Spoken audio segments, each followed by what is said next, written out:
So war surplus is a topic I put on the list here a while back, but with all the political stuff happening, there's obviously more elements to what we had in mind originally.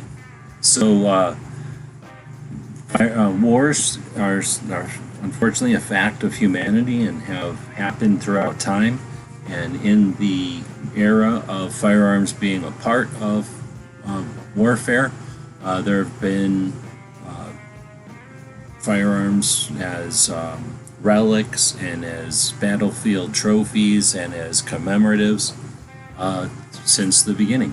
And some of those are owned by individuals, some are owned by groups or organizations or military units, VFW halls or museums, and probably more than that.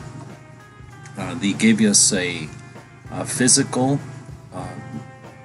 representation, much like a sword, can be something that can be held in a hand and feel the weight and the complication and you can just see the amount of industry that's behind all the different elements that make it up, the design, the manufacture, and then often the pieces after the fact have lots of use on them, which indicate, of course, some sort of history associated with the piece. So it's something that you can hold in your hand, and unlike maybe a spoon or a mess tray or a medical piece of equipment or a radio or a piece of uniform, which all have their own pieces, their own significance, the firearm is unique in the respect that it can signify like a 1911 or a Colt revolver from back in the Old West, or a Beretta, or I guess you can just pick any firearm.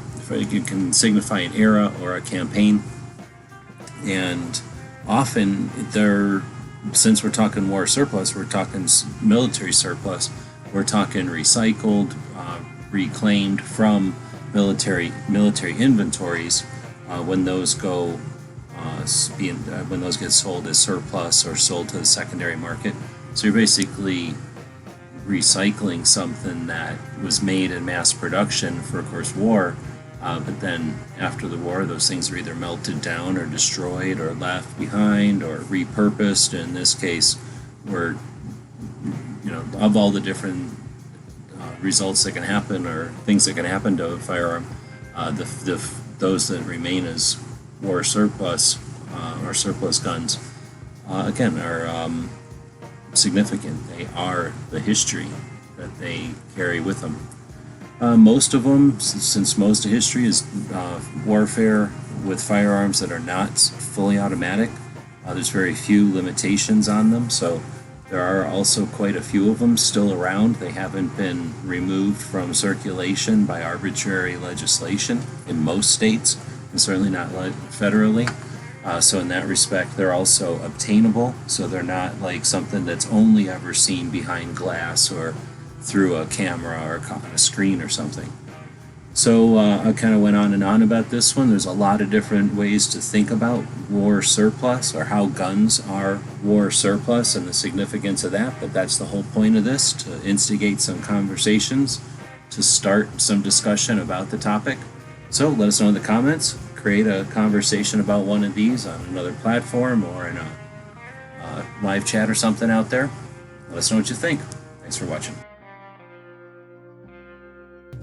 So let us know what you think. We'll be watching the comments wherever you find the video, over on gunstreamer.com or on guntube.org.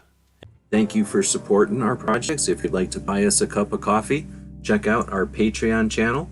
The guys and gals of gunwebsites.com encourage you to take a CCW class every year, practice at least once a month, and carry every day. Thank you for watching gunwebsites.com.